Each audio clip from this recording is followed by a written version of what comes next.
This is Your Other Brothers Podcast. It's like running through an open door. It's like finding what you're looking for. We've been waiting. We won't wait no more. We got a beautiful story. Every moment on and on. We got a beautiful story. And we've only just begun. The best is yet to come. Welcome home, friends. This is Your Other Brothers Podcast. We're a community navigating faith, homosexuality, and masculinity together. From the Jewel of the Blue Ridge, my name is Tom. I'm so glad that you're here joining us on this fantastic show. We've got a good one, y'all. It's our other brother, Ryan, from the City of Oaks. Greetings, hello. Greetings! So good to see you, brother. And also joining us from that mighty mitten, that handprint of God, it's our other brother, Ben. What's up, Ben? Hey Tom, greetings and salutations. Greetings and salutations. Ben, are you under any snow yet? Have you gotten snowfall up yonder? Yeah, we've had a little bit of snow twice now, nothing that has Dang. stuck, but yeah, it's pretty. It's started, you guys. Winter's not only coming, it's here. Winter is here for some people. I'm so glad you guys are here. This is going to be such a fun show because I don't know who's keeping track or who's charting this, or if this is going to be, like, if it's going to be as obvious to other listeners, but we are only having our second ever woman on the YOBcast today. This is historic. This hardly ever happens. We hardly ever have women here, and I hope that changes. It's not like, I mean, we are your other brothers, and so it makes sense that there's a lot of men that enter these parts, but women are people too. They have something to offer. Well, yeah, and I think women have a lot to say about faith, homosexuality, and masculinity. Masculinity too, for that matter. Yeah, absolutely. So, so if you don't already know, by clicking onto your episode title, by what you're listening to now, we're talking to Bridget Eileen Rivera, who up until, I don't know if this is true for you guys, up until a year ago, I just assumed her last name was Eileen. Because on Twitter, Twitter, I don't know if she had other social media, but she was went by Bridget Eileen. That's how I always knew her. I had no idea what her I figured Eileen probably wasn't her last name, but that was like her pen name, her stage name, whatever. But it has been revealed by her new book, Heavy Burdens, that her last name is indeed Rivera. And we're talking to her today.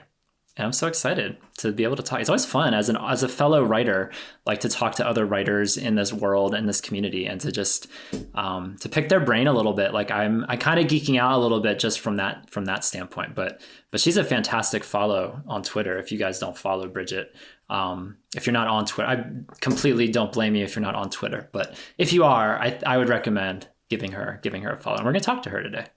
But before we get there, as we record this, you guys, Thanksgiving is approaching. Are you ready? Are you ready? This is what I wanted to ask. There's a combination of questions because we did a Facebook Live in our community this week, and I was asking them a lot of food questions like favorite Thanksgiving side dish, or what is the best way, the proper way, best way to eat pumpkin pie. Things of that nature. And so you can feel free to chime in if you have any strong feelings, if you have any hot takes on Thanksgiving meals. But I also wanted to ask you guys, when you hear the phrase Happy Turkey Day, what do you feel? Turkey is the least favorite part of Thanksgiving for me. Agreed. So when you say Happy Turkey Day, I just picture eating like sort of dry white turkey meat. Gross. And I'd rather just be wished a happy Thanksgiving, Tom. Yes. Kind of same for me as well. Whenever I think of turkey, I usually think of the dry white meat. But that's probably because I've always been overly concerned with weight stuff. But in the last couple of years, I've discovered the joy of dark meat in moderation. And let me tell you, it is lovely. Nice. Oh, I'm well familiar with the joys of dark meat in immoderation as well. I mean, yeah, dark meat is where it's at. If you have to go the turkey route, then dark meat is where it's at. But I'm with you, Ryan. It is by far my least favorite part of the meal. So much so, in fact, this is kind of an 11th hour development, but I'm having a Friendsgiving at my apartment next week.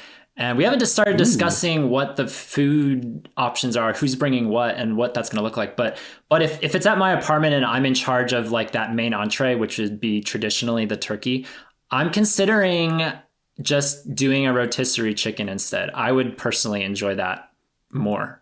And I'm wondering if that will be received well amongst my fellow friends who are giving with me. I don't know. I haven't brought it up with them yet. This is the first time I'm vocalizing this idea. So I hope they're a fan of it, because I'm not about to cook a turkey in my oven. That's not happening. Have you guys ever done that? That seems like a lot of work. So one year for Friendsgiving, my friends and I did like a big like roast beef kind of thing in the oven, and that was just delicious. Beats turkey any day for me.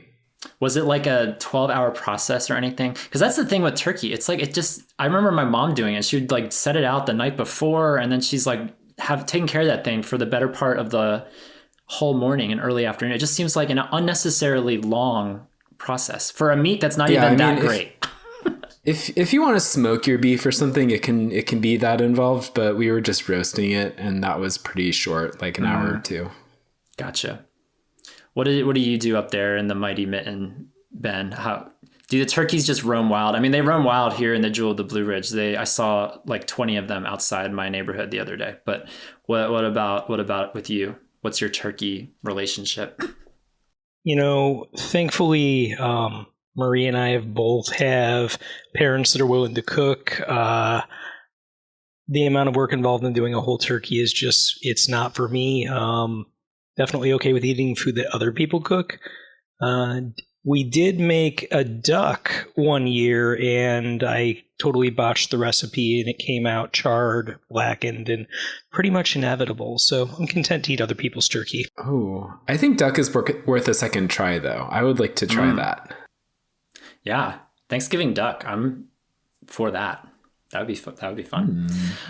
So I'm curious how our listeners and how our yobbers, what their relationship with the food of Thanksgiving is. We had a grand conversation this week on Facebook Live about the proper ratio of crust to pumpkin filling in the pumpkin pie. Spoiler alert for me, there needs to be the less pumpkin, the better. Like that's just how I roll with pumpkin pie. Like eliminate the pumpkin, add the crust, add the whipped cream, add the nuts, add the everything else. Because if there's too much pumpkin, I can't do it. And these are the types of stimulating conversations we have in our community. So it was such a delight to have with our supporters here this week. And before we start our episode, I wanted to get y'all's opinion, because there was a video that made the rounds on the interwebs this week relating back to Saturday Night Live, an institution, a beloved institution here in America for our international audience. But there was most of the show is recorded live, but then they do these pre-recorded segments as well that they insert into the show. And so there was one such segment this week on this week's episode called Man Park. Do you guys know what I'm talking about? Are you rolling with me? I did watch that, yes. Yeah, very familiar. There are clips, there are YouTube clips and things that enter pop culture that immediately, as soon as I see like the first 10 seconds, I'm like, this is for our community. Like this speaks to something really central to who we are as a group of men who are sharing vulnerable things and being authentic, or at least striving to be authentic amongst the male population. And so this clip, it hit on so many things. We'll put a link to it in our episode notes, but it basically was taking the idea of a dog park and turning it into a man park, a place where men can like befriend other men and connect with other men in deep, meaningful ways. And it was so funny. Let me just read, like I tweeted it, I posted it on my social media. But let me read some of the voiceover, because there was a voiceover lady speaking throughout the whole like 3-minute clip. And she said, "Finally, there's a place with Man Park. It's like a dog park, but for guys in relationships, so they can make friends and have an outlet besides their girlfriends and wives. It's not their fault masculinity makes intimacy so hard." It was so funny. It's one of my favorite things that SNL has ever done, up there with going back to Thanksgiving, that Adele. Do you guys remember watching the Adele Thanksgiving clip? Yes. Where Yes, two families are bickering about like these super contentious things. I think transgender issues came up, and they're just like going at it. And then this little girl starts playing Adele's Hello. And then all of a sudden everything cuts to black and white and they're just all uniting around this song. It's just like SNL has a way of tapping into what we're going through. And I'm so grateful. Yeah, there's a lot to unpack with that. The Man Park sketch. There's, the claim of it's not their fault that intimacy is so difficult. And I wonder, it's not? Well, whose fault is it then? Or like guys in relationships. Wait, like, what about guys not in relationships? Right. No, I zoomed out and said, yeah, this could be just for single guys too. Certainly in art. Yeah. Yeah. And early on in the sketch, I think one of the actors is talking about how guys these days just put all their investment, all their relational investment, all their relational like weight on like their girlfriend. And they have like little clips of women coming home from work and the man is just like waiting at the door just to like talk, and she's like, no, I just got home from work, I need to relax and chill. And yeah, there's a lot to unpack there too with putting all your relational eggs in one basket. Yeah, absolutely. Ben, you don't put all your relational eggs in your wife's basket, do you? No, Okay, definitely okay. not. Phew. Definitely have to have other people I'm connecting with for sure. I'm glad. Yeah. So highly recommend it if y'all haven't caught it. Again, we'll link it in the description. I think it's worth a chuckle or two. I think a lot of people would enjoy it. But let's move on, you guys. Before we start talking to Bridget, I wanted to remind people we have a Patreon mission. We're trying to get to 250 patrons. And you guys, last month we checked in with 219. And this month we're at 216. And this happened in the past when we had a challenge where I put out a challenge and then immediately the next month we lost 5 patrons. So sad. I was like, okay, this is not going the way I was hoping it would go. She's just a reminder, when we hit 250, there's going to be, I've committed to doing some kind of stunt, some kind of out of my comfort zone experience, to talk about on the podcast or record if it's video worthy. I don't know, like doing something that would generate a story. And I don't know what that is yet. And I'm still searching for ideas. So I've thought about it this week that I need to be more intentional, giving people outlets to tell me. So there are lots of ways to do it. If you want to email me, tom@yourotherbrothers.com, you can email me some ideas. If you're in the community, you can post it at lots of places, Facebook, Discord. You can also call the YOB line at 706-389-8009 and call. And what should I do when we hit the big 250, as they say? What should I do? Tell me what to do, because I want to do something to celebrate such a momentous occasion. So hopefully we're back in is it the black? Back in the black. That's good, right? If you're in the red, you're going downhill. And I think black means you're going the right direction, right? It should just be green, shouldn't it? I don't know. I didn't make these rules, but if you want to support us on Patreon, it would be so appreciated. Go to patreon.com/yourotherbros for all that information. And what I want to do more often is clue in the listening audience, because sometimes people have no idea what's going on in Patreon world.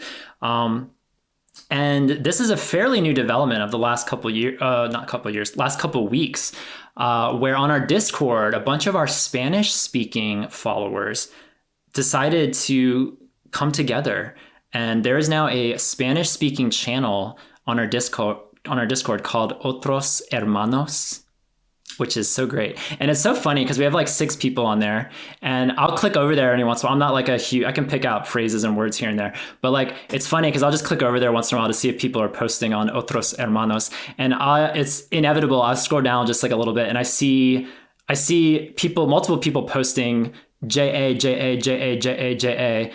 which I just read as ja, ja, ja, ja, ja, ja, but it's in Spanish. That's how you would say ha ha ha ha ha, like if something's funny. And so it was so cute because I just scroll every time I go over there, I just see ha ha ha ha, but it's spelled J-A, and they're all doing it, and it's just really adorable to just have no idea what's going on, but something apparently is really funny, and they're all getting along really well. And I just wanted to encourage that if there's people listening to this podcast, if Spanish is your native tongue, or even if it's not, but especially if it is, if English comes more difficult, if it's a little harder to listen or to read some of our podcasts, that's something I'm going to start putting out there more, is that we have this small Spanish community. And I think there's other Spanish speakers in our midst, but they just maybe aren't aware that this is an option, that there are people speaking Spanish in our community now. So that is an option to people. If that appeals to you, yeah, you can check out Your Other Brothers on the Patreon page. And I also wanted to give a shout out to our book club. This is something I'm going to be more intentional about for sure moving forward. Because a lot of times people don't know the books we're reading until like maybe 2.5 weeks before the assignment is due, before we start reading. And so I want to like make sure we tell people what we're reading this month. And Ryan, you'll be pleased because the book we're reading this month is one that you suggested back in the day, whenever the heck I asked for recommendations. It's probably like a year ago now. But we read a C.S. Lewis work last December to celebrate Christmas. And so I thought it'd be fitting to go back to the C.S. Lewis well. And we're going to be reading what is it called? I was about to say till we see faces, but it's not. It's till we have faces. Till we have faces. So we're reading that for December 15th. Mark your calendars. Our book club is open to anyone pledging $15 or more per month. And it's completely open. I've had people ask me, like, can I just pledge for that month and then cancel my pledge or deduct my pledge after that? And that's totally fine. Like Patreon, you're free to do whatever you want. You can cancel, deduct, maximize at any time. And so if that book or if any of our books moving forward appeal to you, yeah, feel free. Join us on book club. We usually have 10 or 15 people every single month. And it's like one of my favorite things we do, honestly. It's such a great focused discussion on these books. So till we have faces, December 15th, we would love to see you there. Can I just jump in and say that Till We Have Faces is probably my favorite book in the world. Are you serious?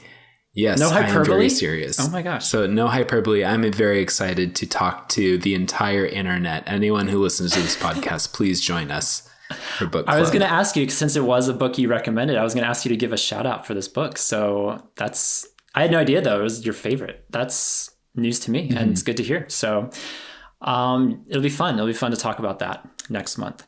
And I wanted to mention this. We mentioned on our last podcast that Henry, someone who podcasts over at the Life on Side B podcast, really active and participates in the Revoice world. We mentioned that it was still early. It was breaking news when he had like a health crisis. He had a heart attack, and there was still information coming in. And when we recorded our episode last time, since that happened, we posted a link to his GoFundMe. And you guys, his GoFundMe raised over $100,000, like incredible support from coast to coast and no doubt abroad, around the whole world, people supporting Henry. And so we'll post that link again if you want to support the effort. But it seems like he's doing well. I've read quotes from him that said it's like a miracle, basically, that he's even alive, that someone gave him CPR after he had a heart attack, and he's had a couple surgeries, and now he's on a wait list for a heart transplant. And so there's still a ways to go, but the fact that he's still with us is incredible. And the fact that so many people have reached out and support financially, spiritually, and otherwise is huge too. So we're continuing to send love to our brother Henry. Hope that everything continues to work out well, and just celebrating with him that he's still with us and still alive, but then also that he's got all the support as well. So there's a link as well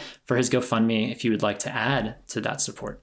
And finally today, I don't know that we ever said at the top, well, we said what Bridget's writing. She wrote a book called Heavy Burdens, where she talks about the burdens that LGBTQ Christians face. But what we have to do now is talk about what's sponsoring this episode, this discussion. So thank you, Millstones, for anchoring. Truly, if ever a sponsor anchored an episode, this is Millstones. Let me read a little scripture for you guys. Matthew 18:6, English Standard Version. But whoever causes one of these little ones who believe in me to sin, this is Jesus speaking, of course, it would be better for him to have a great millstone fastened around his neck and to be drowned in the depths of the sea. And I was trying to figure out, what is the etymology of this word? Like when it's used in the context of something bad, something heavy, something burdensome, for lack of a better word. And it turns out that the Quakers kind of originated this idea of something being a burden. The word comes up in scripture, and Jesus talks about being drowned in the sea if you lead a little one astray. But the good old Quakers kind of made the modern day context of when something is a millstone, it's a burden. It's something that's hard.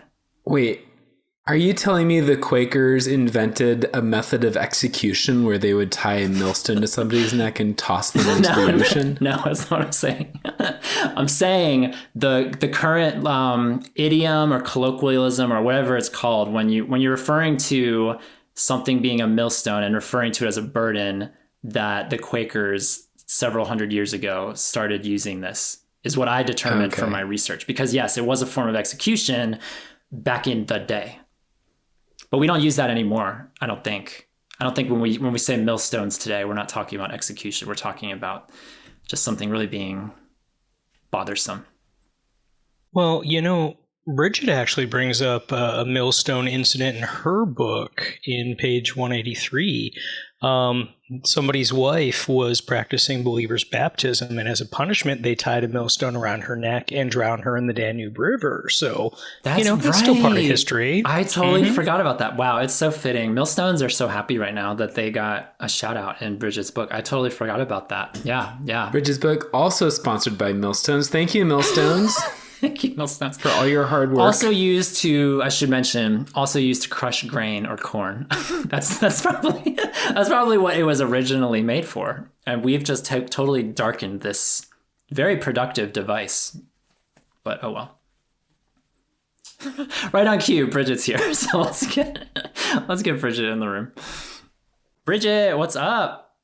Hi, I'm good. How are you guys? So good. Hello. And you brought a cat. How fun. Oh my gosh. I did. I hope he is not disruptive during this, because it's the time. It's not quite his dinner time, but it's the time of day where it's almost dinner time, and he and my puppy start getting really feisty.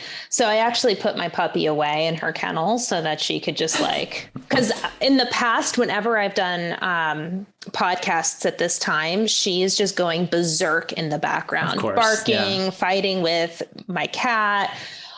So she's away this time, and hopefully we'll be quiet, and hopefully my cat will behave. No worries. And they're probably we'll be good. They're probably confused too with the time change. They're probably expecting food at a certain time, and it's an hour later now. I think that's probably a thing. When we went through the time change, they're used to the new clock now, but the first week it was a nightmare getting them to accept when they'd be eating. So, yeah. Well, I'm so glad you're here. Thanks for taking the time. It'll be fun to talk. Mm-hmm. Yeah, thank you.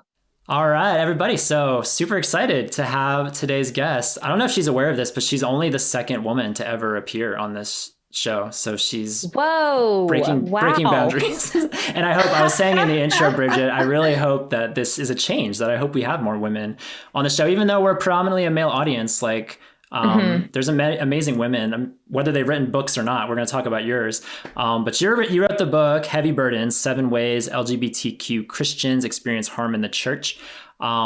And rather than read off your Amazon author description, which I could do right now, I figured I would just turn it over to you if you just want to introduce yourself and tell the audience a little bit about you if they don't know who you are. Yeah, so my name is Bridget Eileen Rivera. As you said, I wrote a book called Heavy Burdens, and the book, I guess, kind of goes into the experiences of queer people in the church and just what it's like basically to be queer, specifically focusing on why so many queer people in the church end up having traumatic experiences that for many lead to suicidal thoughts or to dying by suicide. And so that's kind of one of the things that I guess the major thing that I focus on in the book, and the theme that I open up with. And then I kind of just explore the causes of that, why this is happening and why that needs to change. Yeah, I mean, I was I was thrilled to be part of your little early release, whatever it's called, like a pre-launch team. And it was really cool to get it in advance and to read it. And I've been following you on Twitter for several years now. And I was telling the audience in the intro, like, I think you're as solid of a Twitter follow as they come. I think if people choose to invest in the wonderful world of Twitter, I think you're someone that I would recommend following. In addition to the content, I think you have a fantastic Twitter handle. And I was going to ask you, that was like one of my first questions to get to know you, was Traveling Nun is your Twitter handle. What does that come from? Does it have meaning? Surely it does. I wanted to ask about that. Yeah, so the name comes from almost 10 years ago. I had a different name for my blog previously that I had, I guess I had started my blog in 2008. And it was under a different name, and I can't even actually remember the name that it used to be anymore. And then I started feeling like, I guess, some of the themes and directions of my life were changing. And so I picked Traveling Nun, I guess, as my moniker, because I felt as if it spoke to where I was in life and where I felt like I was headed. I guess the nun part, even though I'm not a nun in the Catholic sense, I really felt called to a lot of the things that are true of monastic life. Just in terms of feeling called to celibacy, feeling called to just, I guess, work within marginalized communities, and, really feeling called to submit all of me to obedience to whatever the Lord had for me in my life. And so there was just a lot of just feeling as if there was just a lot of those themes that were true.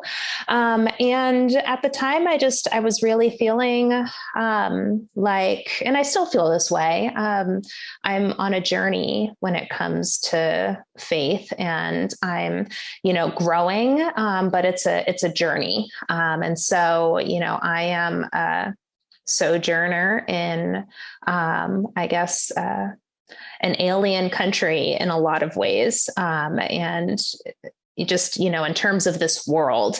And so, I felt as if that kind of spoke to that. Yeah. Well, the word traveling, sojourner, you use a lot of words that just really speak to my soul. I'm sure a lot of people listening too. So I just always appreciated that handle. Thank you for sharing a little bit about that. Well, thank you. Yeah, I appreciate that. Before we start diving into the book, I wanted to mention, like, a couple of us, we were talking before we started recording. I remember meeting you for the first time at Revoice 2018, which was the first conference. And that conference was it was such a whirlwind, because it was the first time a lot of us from Twitter or otherwise, from Facebook groups or whatever, met each other for the first time. And so it was kind of this like whirlwind of internet personalities colliding. And I don't know if you're embarrassed by this, but I just wanted to affirm you, because I imagine you had a lot of people wanting to talk to you and wanting to connect with you from following you on Twitter or other social media that you have. And the fact that you took time, like, we grabbed lunch with a couple other people one of those days, and you just wanted to learn more about your other brothers, and there's other people with their own ministries that they were talking about things. And it was just so fun to just be able to have an opportunity, because as great as the speakers are, and the speakers are great, they have great speakers and great programming. I think the magic of those conferences are when you can connect with your fellow brothers and sisters and siblings in Christ. And I think that is the beauty of it. And so, so it was just fun. I just wanted to just let you know that was really special for me to be able to connect with you at that first Revoice. Yeah, I really loved getting to connect too. And that's one of the best things about Revoice. And so, yeah, I totally remember that lunch, and like, that was a wild lunch. Honestly, we had so many different people at our table sharing so many different amazing things that they were doing. And then new people were coming to sit down and sharing what they were up to.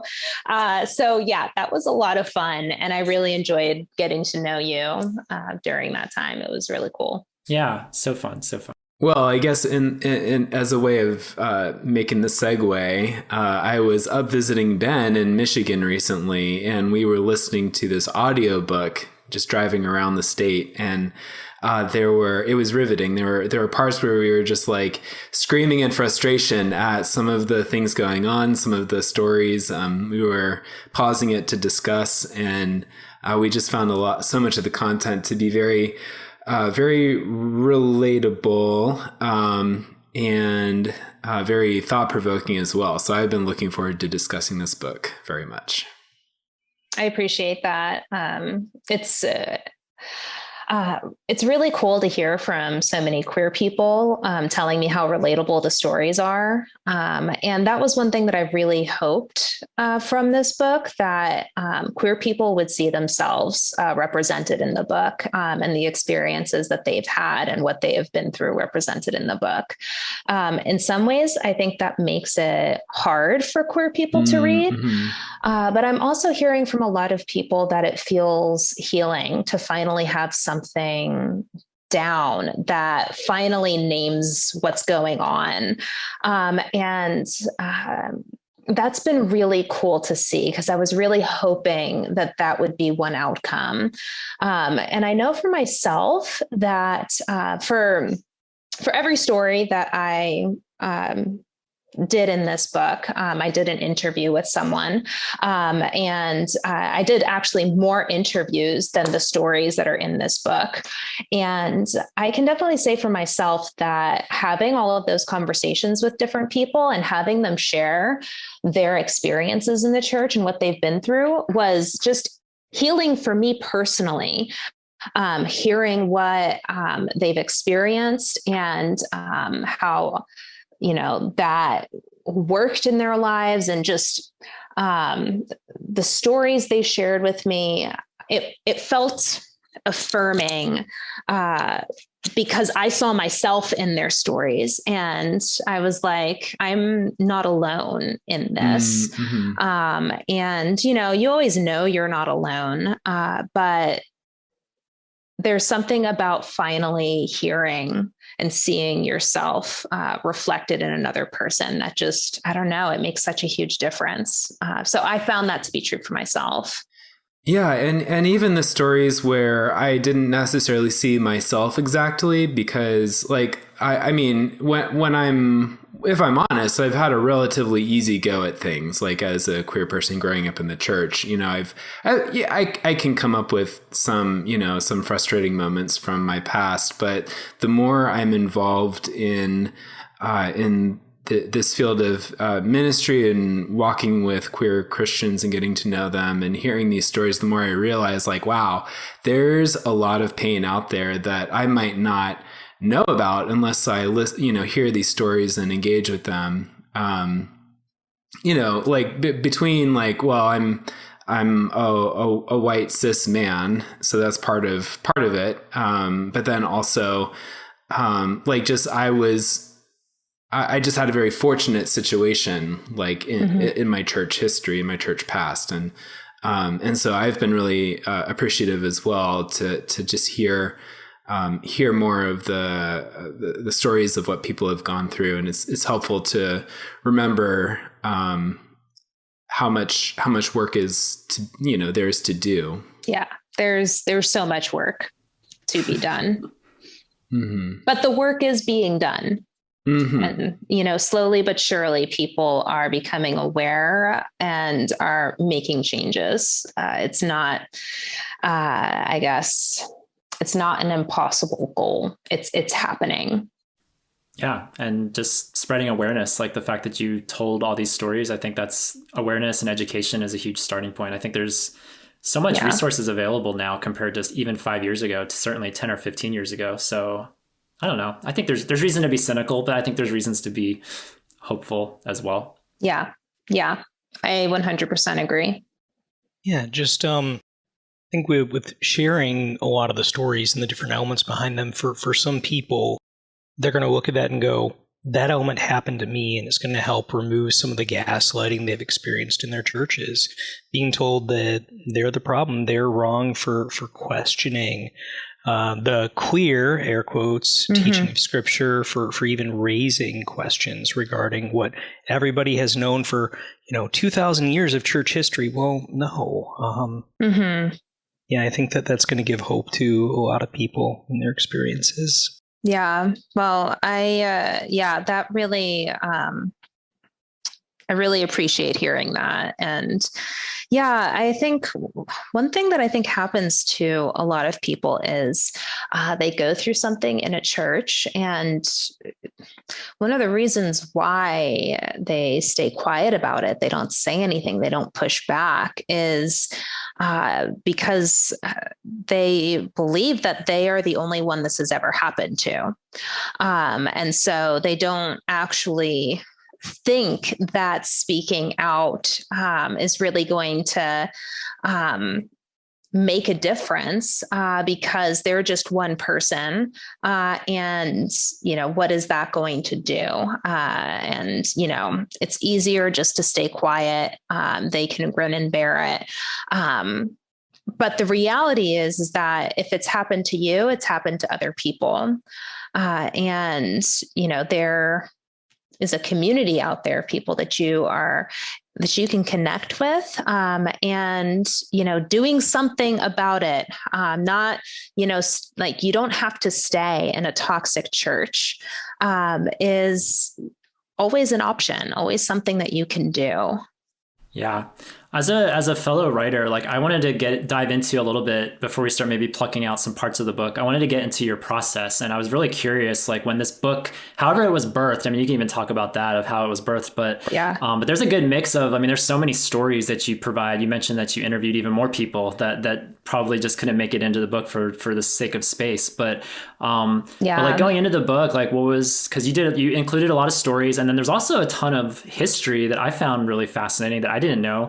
Like I didn't know about Martin Luther's views on sex and things like that. Like there was a lot I learned personally just from reading your research that you did into this. And so I was curious about your process. And then like to follow up on that, the book is called Heavy Burdens. Like, did it feel like a burden at times or throughout to write this book, collecting all of these heavy, hard stories? Yeah. You're the first person to ask me about the writing process of my book, at least the first on a podcast like this. I don't think any other podcast has ever asked me that. And so my writing process, it was a little wonky actually, because right when I was about to start writing, my computer died. Honestly, I felt as if like sometimes I feel like maybe this is just me getting too worked up, but there's another part of me that's like, I don't know. I can see how this maybe was going on. Like maybe there was like a little bit of like spiritual warfare going on, because right when I was about to start the book, literally everything that could go wrong technology wise was going wrong. My computer died.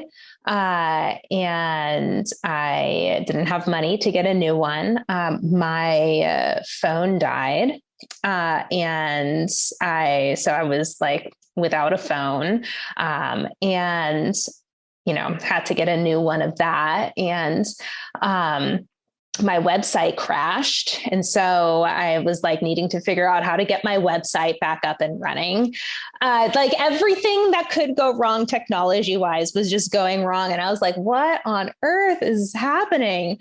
And so I started writing the book between my iPad or taking public transportation an hour and a half into my university to use the publicly available or student available computers and typing it out on there. And so that's how I did most of my research for the book was on my iPad and at the computer at my school. And yeah, it was I definitely would not do research that way ever again. It was not easy. But I mean, it worked. I made it work. And so yeah, I did most of my initial research and some of my initial drafting on the iPad and on the computer. And then eventually I was able to get my own laptop and then transfer everything over to there. I had so much anxiety the entire time that I was not going to finish. And God bless a couple good friends of mine who volunteered to be my accountability by reading each chapter as I finished it, because I don't think I would have gotten it written if I didn't have them to write for. You know, it's like you need to know that someone's going to read what you're writing. And obviously, like, I knew that I was like, you know, people were going to read this, you know, once it was all done and got published. But that was like 2 years into the future, basically. And so it was very like, you know, abstract. So having a couple friends that I knew were going to read it was really helpful. But yeah, I wouldn't say that it was a burden to write, even though it was very difficult and I had a lot of anxiety as I was writing it. I actually, you know, to my point earlier, I actually found it really healing. I felt like I was getting a lot of stuff off my chest, finally. So much of, you know, what I put down in the book had been just like sitting with me for so long.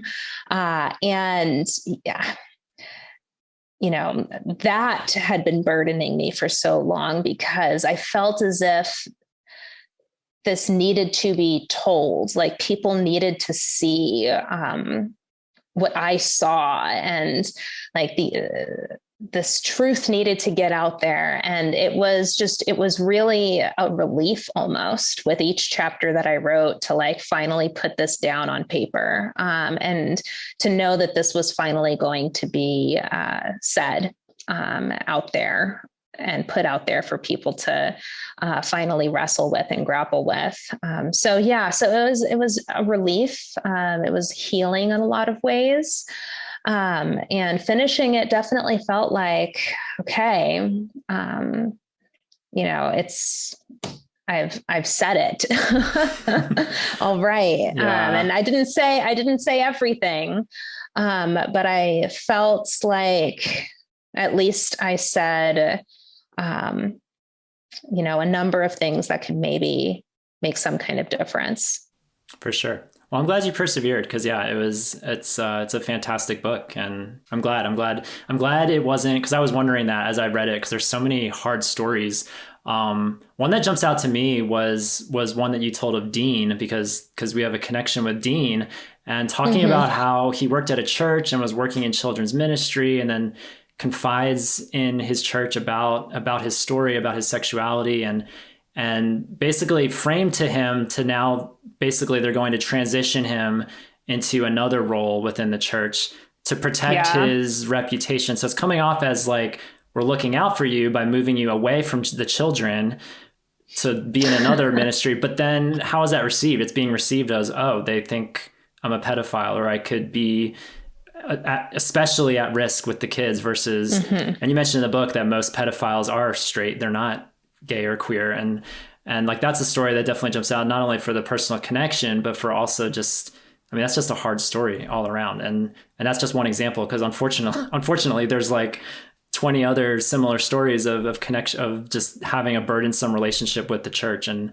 I know if I was writing that book, I mean, there are people that are uniquely gifted for this work. And so I know, Bridget, you have the disposition, you have the ability to absorb all those stories. Because that was me. I would need like a decade to recover from all of the hard stories, let alone the ones you mentioned that didn't make the cut and didn't make it into the book. Yeah. I mean, I can't imagine, but. And like to Dean's experience, that, it frustrated me so much what he had to go through, what he had to experience. And what irked me about that, what he went through, was that his church at every step along the way was framing what they were doing as supposedly for Dean's own good.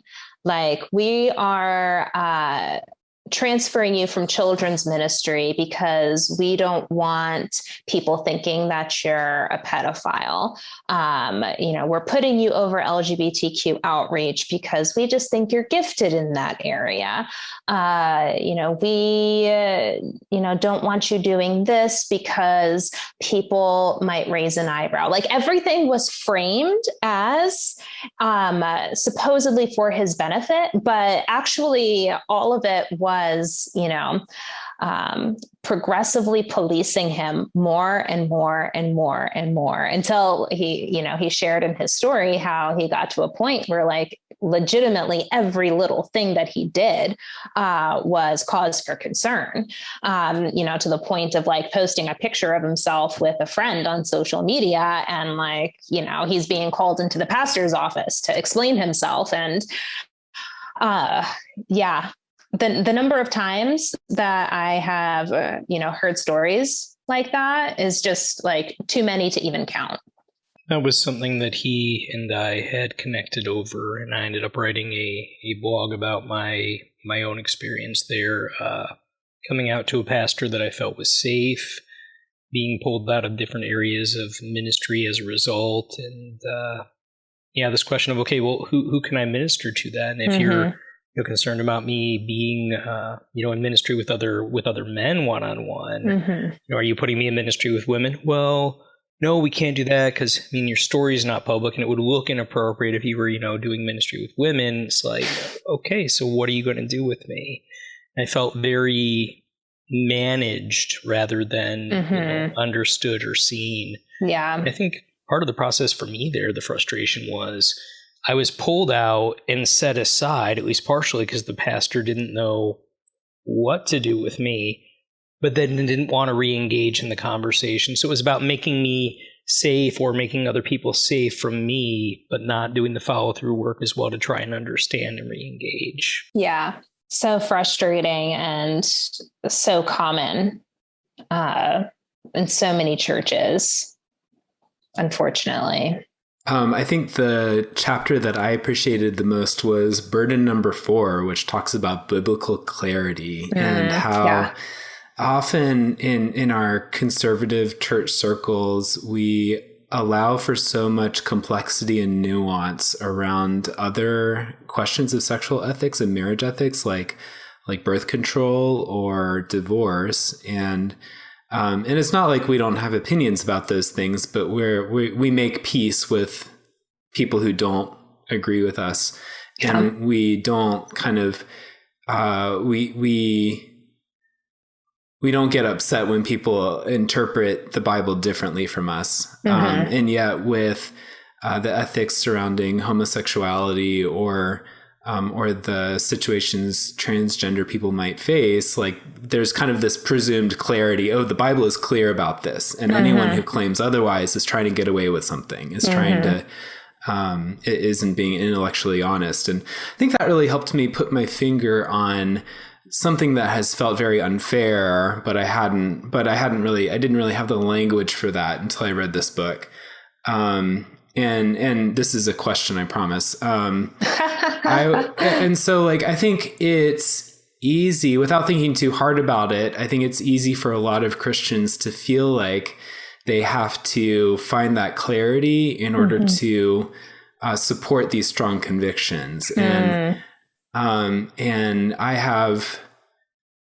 have like strong convictions about sexual ethics and my own sexuality, or else I wouldn't be making such severe decisions about my life. But, and yet I think it is important to allow room for that complexity and nuance. And so I'm wondering, how is it for you? Like, how do you kind of allow for that complexity and nuance in these ethical questions, while at the same time finding the strong conviction that I sense in your book? Yeah, well, I think I see it in a lot of ways as just similar to other theological beliefs and doctrines that I hold. And so, like, and I use this in my book, and I use this often because I think it's a really good parallel when it comes to the doctrine of baptism. I, have really strong convictions. I'm a Credo Baptist. I believe in believers' baptism. And I think that professing believers should be baptized, not infants. And so because I believe that, I make certain choices around baptism for myself. And I plan on having children eventually. I want to adopt. And, when I have, my children, I'm not going to get them baptized, simply because they are a part of my family. And therefore, by proxy of that, a part of the church. I'm just not going to do that. And that doesn't mean that I don't respect other people. And, don't, I guess, value and appreciate someone who baptizes their infant child. That's just not, what I am convicted of from scripture. And one thing that I run into a lot when it comes to the topic of marriage and sexuality is this idea, well, if you believe that it's a disputable matter, then, what's to keep someone, from being faithful to, if somebody believes in the traditional sexual ethic, what's to keep them faithful to that if they know that it's actually disputable? If they know that they're not going to go to hell for, believing something differently, then, what's to keep them being faithful? And I just find that to be such a problematic mindset. Because it stems from this idea that the only way to convince people to pursue a certain kind of life is if you are threatening them with hell the whole time. And that makes absolutely no sense to me, because actually the best way to convince someone to pursue a certain kind of life is not through threats, but through capturing their imagination, capturing their sense of something desirable, something worth pursuing, something that deserves their allegiance. That's how you convince someone to pursue something, not with threats, but by showing them something that is worthwhile, that they see as inherently valuable. And when you become convinced of the value of something, of the worth of something, we are willing to make all kinds of sacrifices to, have something that we think is inherently valuable. And, I think that applies to this question. You don't need to, threaten people with God's judgment in order to get people to, seriously look at scripture and, walk in obedience to what they understand God telling them. I've honestly never met a queer Christian that makes choices for their life based upon what they want. Any queer Christian that I have ever met takes the Bible incredibly seriously. And their first priority is always obeying the Lord, always is following Jesus, regardless of what that means. And honestly, I find queer people to be some of the most devoted to following Jesus, queer Christians to be some of the most devoted to following Jesus than, most other people in the church, because we have had to take so seriously our faith, and we have had to work through it so much and ask so many questions. And so so when we arrive at a place within the faith where, one, we're staying and we're committed to following Jesus, that alone is like, wow, we really are serious, because there has been so much working against us. And then two, we put so much thought into the choices that we make in our life. And so when we finally make those choices, they are based on so much more of purposeful seeking after God's will than really anybody else that I know in the church. And that's just the truth. It's just what I've seen. And I don't think that's often appreciated by most people.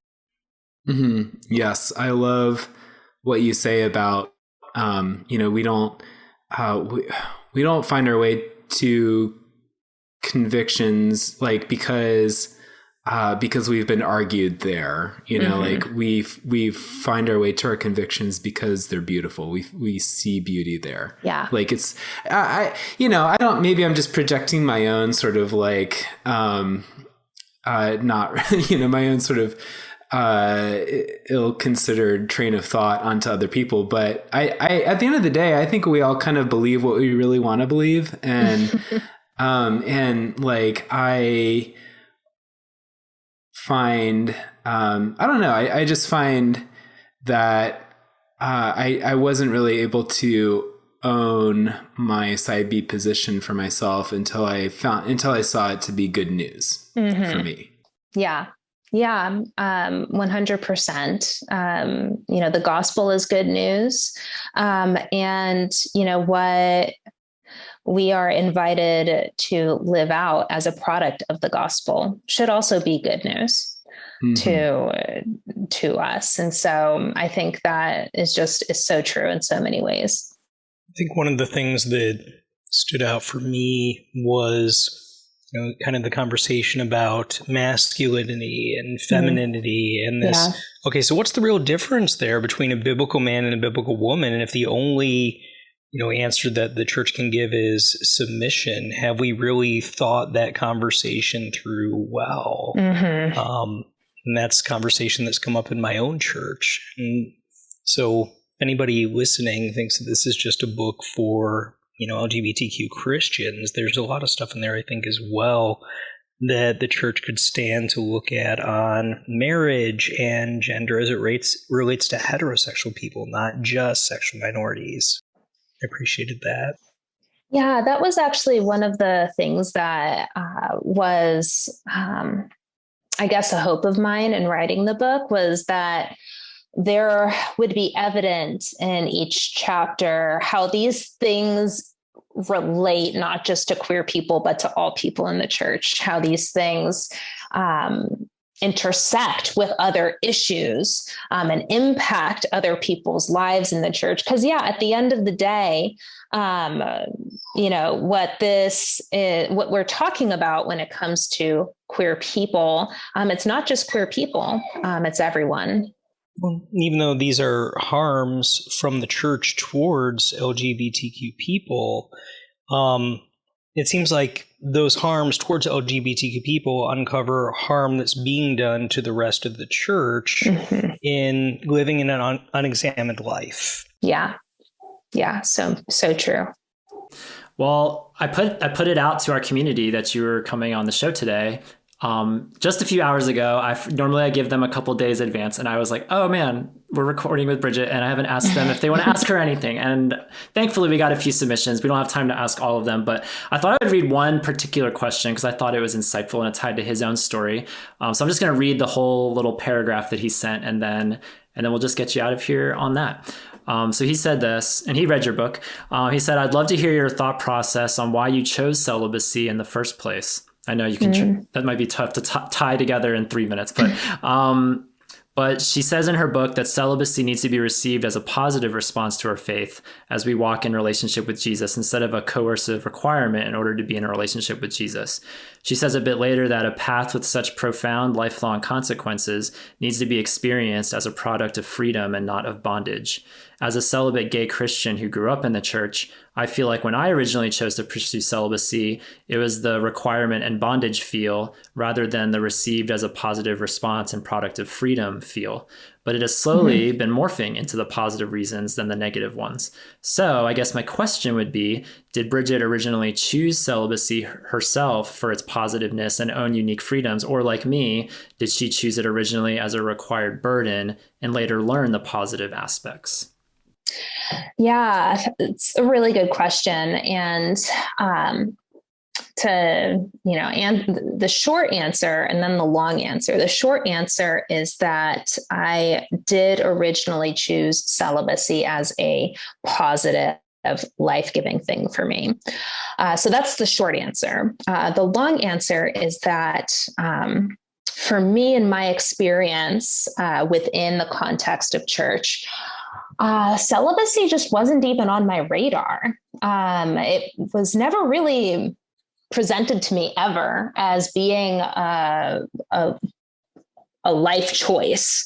Was only ever marriage. And so really the only choices that I saw available to me were either marriage to the opposite sex or marriage to the same sex. Those were the only two options that I thought were viable.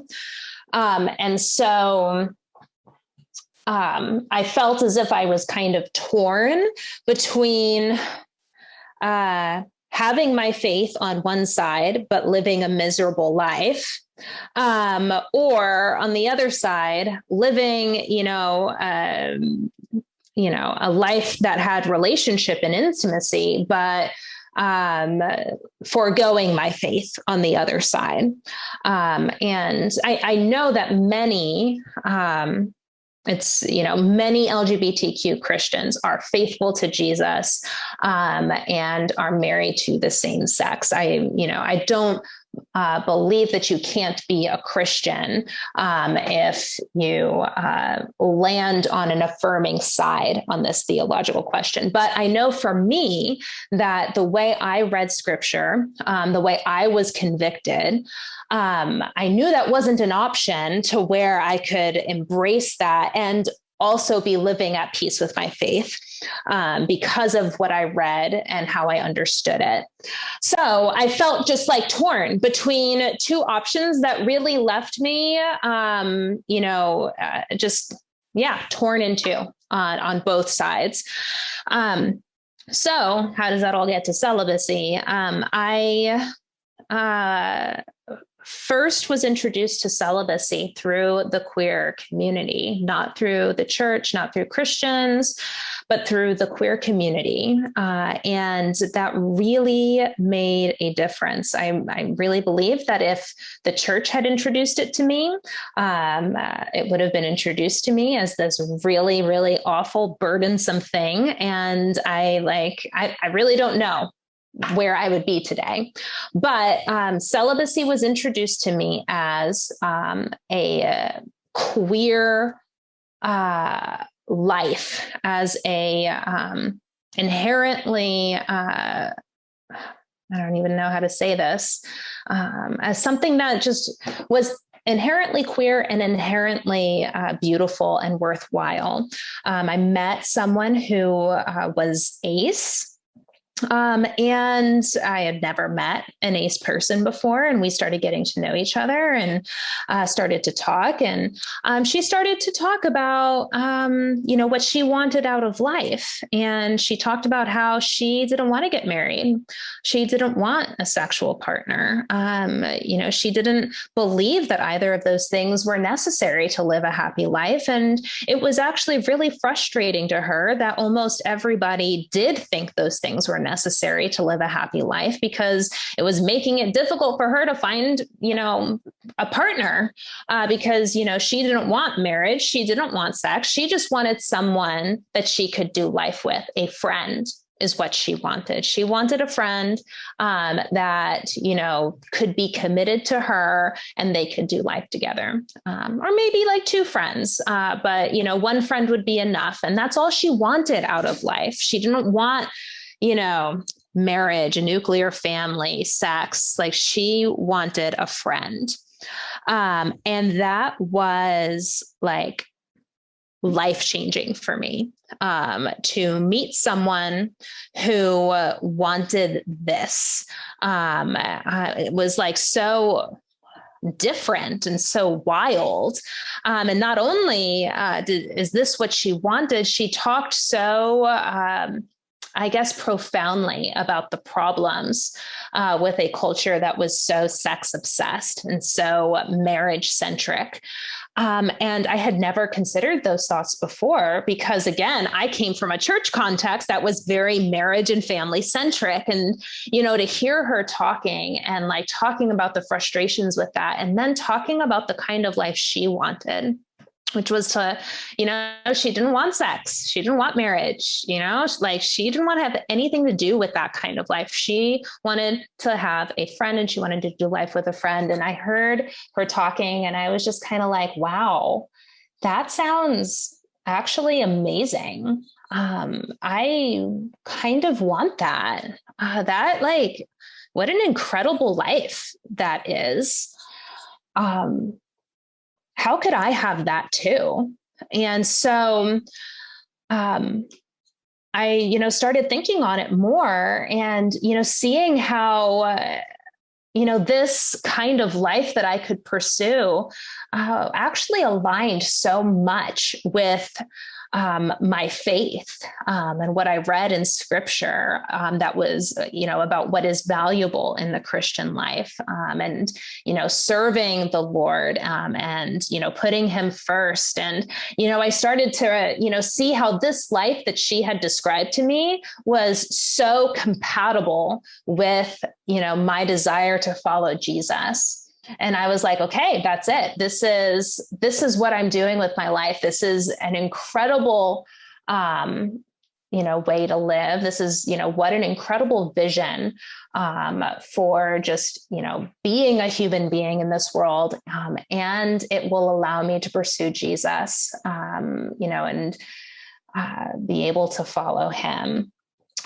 So that's how I arrived at celibacy. That's how it captured my imagination. That's how I saw it as being a beautiful thing.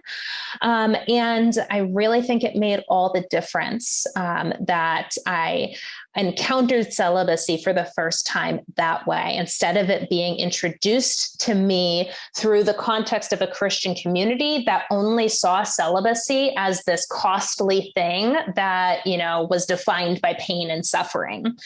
And so I really think that if the church can maybe learn a little bit from queer people, from the ace community, about like what makes celibacy worthwhile and valuable, and learn to talk about celibacy in a way that is life-giving, I really think it can make a huge difference in this conversation. Gosh, thank you for not stopping at the short answer. You could have just stopped there and said, that's it. But yeah. So much wisdom. And I feel so vindicated because one time I tweeted celibacy is queer and like people yelled at me. And that was like the only time I've ever had to mute somebody for like yelling at me. Oh gosh. So if you say celibacy is queer, then yes, thank you. That's all I needed to hear. Celibacy is queer. It is so queer. And queer people need to not let it be arrested by toxicity. Yes.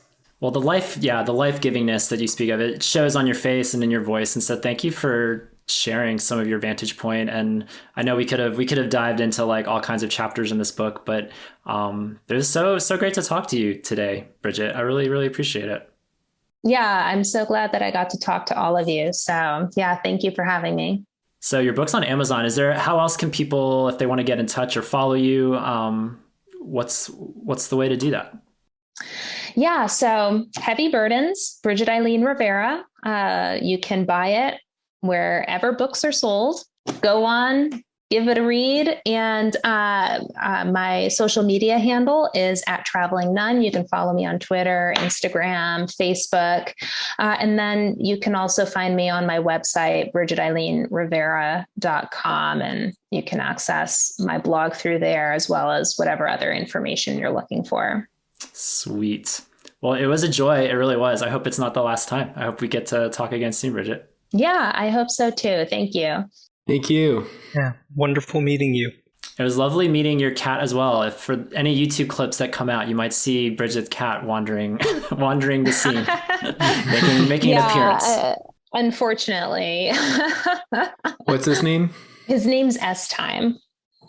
And he's extremely cranky right now because he wants his dinner. I know. He's like, enough already. Stop talking about celibacy. Yeah, it's time. That's exactly, like, he's actually legitimately, he's sitting right next to his bowl of food. Dang, I don't know if you can see him, yeah, but like, sure, there's his food, and he's just sitting there like, where's my food? Yeah. Well, we'll let you take care of that then. We want him to be happy and fed. But yeah, we'll talk again soon, Bridget. Thank you. Okay. All right. Have a good rest of your night. You too.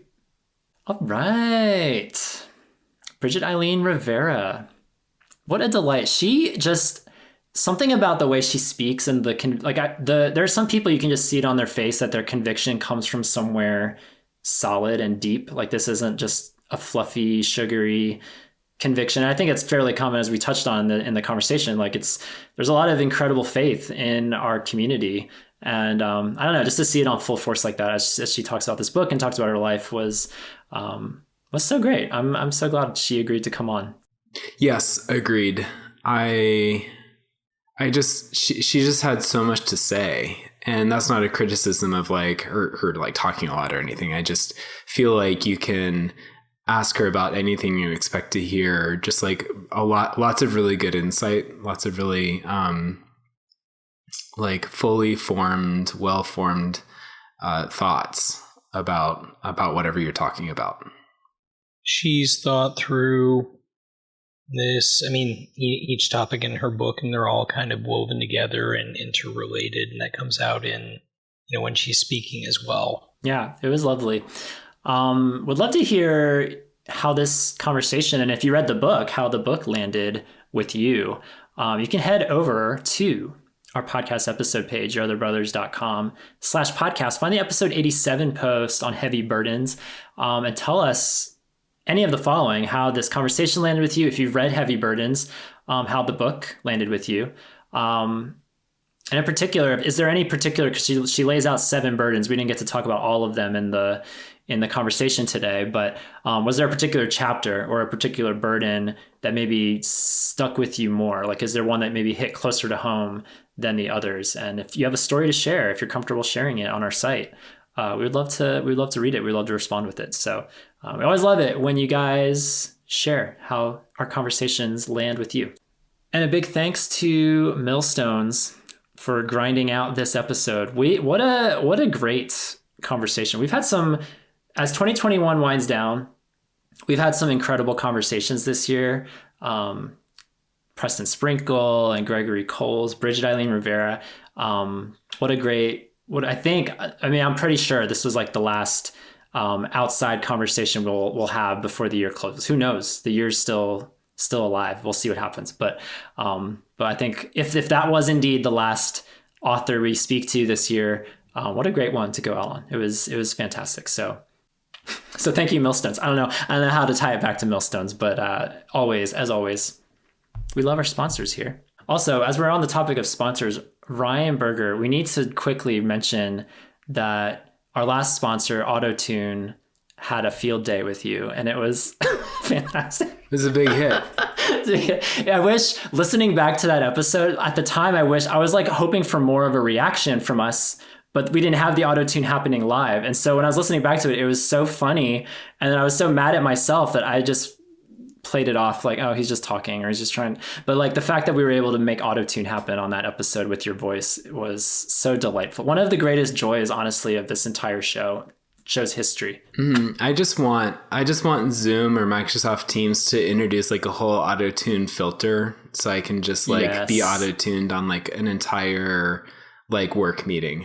Yes, exactly. So auto-tune, our sponsor auto-tune, if you can make that happen, we would be eternally grateful. Yeah. I think it's doable. It was surprisingly easy to figure out. I was worried that I had this idea to make you auto-tune, that it would take like 5 hours to find a downloadable thing where I put the file over here and then has to come back to but no, it was like 2 clicks of a mouse and boom, Ryan's auto-tuned.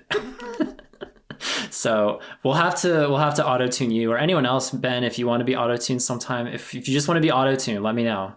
We'll make it happen again. Maybe that can be a new Patreon tier. Like, we'll auto-tune only provide auto-tuning services. The auto-tune only podcast. That would be a delight. The auto-tune Christmas music extravaganza. Oh, the holidays are here, you guys. What a great idea. And the next retreat, we'll have an auto-tuning booth. Yes, there we go. We're always looking for new ideas to keep that retreat. Like, how can we make the next retreat even better? I think an auto-tune booth would be fantastic. Also a piercing station. Yeah. Piercing, combination piercing and auto-tune. And henna. Don't forget, we need henna as well. It's like, what is this, like carnival now? I don't know. We'll have a bouncy house. We'll just have the whole thing at our next Yobbers retreat. Ben and Ryan, what a delight. Happy Turkey Day to each of you. Happy Turkey Day, Tom, to all of our listeners as well. So for all your other brothers, my name's Tom. This is Ryan. And I'm Ben. Reminding you that you are not alone. Even the sparrow or the turkey finds a home. See y'all next time. Bye. Thanks for listening to Your Other Brothers podcast. Our show is edited and produced by Thomas Mark Zuniga. If you enjoy our show, consider rating and reviewing us on Apple Podcasts. You can also follow us on Facebook, Twitter, and Instagram at Your Other Bros. We'd love to hear your story. Comment on this or any of our episodes at yourotherbrothers.com/podcast, or share a story to play back on our show by calling us at 706-389-8009. You can also email us at podcast@yourotherbrothers.com or write to us at Your Other Brothers, P.O. Box 843, Asheville, North Carolina 28802.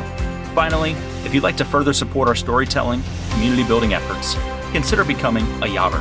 Yobbers pledge monthly on Patreon and receive perks like bonus podcast content, access to a secret Facebook group, regular group calls with fellow patrons and authors, and more. Visit patreon.com/yourotherbros for more information. Until we journey next time, we're glad you're with us.